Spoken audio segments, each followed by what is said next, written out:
Hello दोस्तों, देखिए इंसान अगर चाहे तो क्या नहीं कर सकता दोस्तों। बस एक बार कोशिश करके तो देखिए दोस्तों, आप अपने चिकित्सक खुद बन सकते हैं दोस्तों। नवल अलाइनमेंट करने के लिए नाभि से 4 उंगल छोड़कर 10 सेकंड दबाना है और छोड़ देना है। इससे हमें ये चेक करना है किसी पॉइंट पर दर्द तो नहीं है दोस्तों। किसी भी पॉइंट पर दर्द है तो समझ लीजिए नाभि सही नहीं है, या आप जिस क्षेत्र में दर्द है उस क्षेत्र में कोई ना कोई दिक्कत है।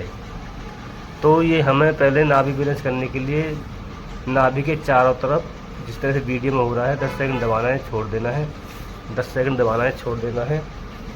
और उसके बाद में इसे करने के बाद में हमें जाना पैरों की तरफ, फिर चेक करना है कोई सा अंगूठा छोटा बड़ा तो नहीं है दोस्तों।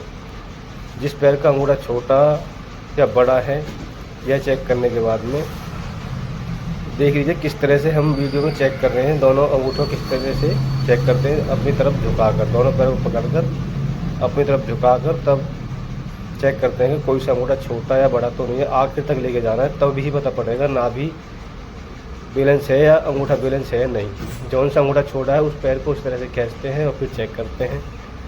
अगर दूसरे वाला बड़ा हो जाता है तो फिर दूसरे वाले को भी इसी तरह खींचते हैं, फिर चेक करते हैं कोई सा अंगूठा छोटा बड़ा तो नहीं है। इस तरह से खींचने के बाद में मतलब हमें दोनों पैर ही खींचने हैं, फिर चेक करते हैं कोई सा अंगूठा छोटा बड़ा है या नहीं। तो इस तरह से अंदर की तरफ पंजों को दबाते हैं 5-7 बार। इस तरह से आप करेंगे तो पंजे फ्री हो जाएंगे, जिससे अच्छी तरह से पता चल जाएगा कोई सा अंगूठा छोटा बड़ा तो नहीं है दोस्तों। अगर अब भी छोटा बड़ा आता है तो इसके लिए कुछ एक्सरसाइज करनी होती हैं। जैसे जो पैर का अंगूठा बड़ा है उसके घुटने को हम ज़मीन से लगाते हैं इस तरह से, और तब भी पहले सारी उंगलियों को चटकाएंगे और फिर चेक करेंगे। और तब भी बड़ा आता है तो हमें इस तरह से ये एक्सरसाइज करनी है दोस्तों। ये एक्सरसाइज कम से कम 3-4 बार करनी है, और 3-4 बार में ही ये अंगूठे आपस में बराबर हो जाएंगे। इस तरह से चेक करना है, और दोनों पैर को इस तरह से 2 फुट की ऊंचाई पर रोक कर रखते हैं। इस तरह से जब तक वो अंगूठे बराबर नहीं हो जाए उस तरह से ही आपको ये रोक कर रखने हैं। 3-4 बार एक्सरसाइज करेंगे तो इसी में ये दोनों अंगूठे बराबर हो जाएंगे। और इस तरह से कोई भी सूती धागा लेना है और उसको 9-10 बार लपेट कर बांध देना है दोनों अंगूठे में दोस्तों। यह नाभि अलाइनमेंट थेरेपी है। और अगर किसी को कोई भी समस्या है और कहीं भी कोई आराम नहीं है तो वो इसका प्रयोग अवश्य करें, और इसका प्रयोग कोई भी कर सकता है, इसका कोई साइड इफ़ेक्ट नहीं है। फिर चेक कर लेते हैं आपके अंगूठे बराबर हो गए तो आपका अलाइनमेंट सही हो गया दोस्तों।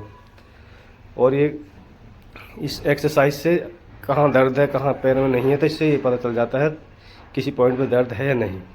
तो ये पंजे अंदर की तरफ ज़रूर दबाएं और फिर चेक कर लें आपकी आपके अंगूठे दोनों बराबर हो गए हैं। और फिर जो उंगलियां होती हैं फिंगर, 10 की 10 फिंगर को इस तरह से मसाज करनी है। इससे क्या होगा कि फिंगर में जो पॉइंट होते हैं ना, हमारी पूरी बॉडी के पॉइंट फिंगर में होते हैं, पैर के हाथ के। तो इससे उन पॉइंट को एक्टिव करने से जो भी समस्या अंदर होती है वो दूर हो जाती है। और इस तरह से ही जो गद्दियाँ होती हैं ना, उंगलियों के बीच की गद्दियाँ लास्ट में, वो भी इस तरह से दबाई जाती है। चार पैर में, दोनों पैरों में 4-4 होते हैं, 4 पॉइंट दबाने गद्दी, जो उंगलियों के बीच में गद्दियाँ होती हैं उसे दबाने के बाद में ये बीच वाला पॉइंट दबा दें। और फिर इस तरह से पंजों को आगे की तरफ दबाना है। अब वहाँ से छोड़ देंगे। अब हम आएंगे कमर पर। पेशेंट को उल्टा कर लेटा लेंगे। उल्टा लेटाने के बाद में जो स्पाइन है, स्पाइन से 2 उंगल छोड़कर दोनों साइड में दोनों हाथ की हथेलियों से देखिए किस तरह से दबाना है।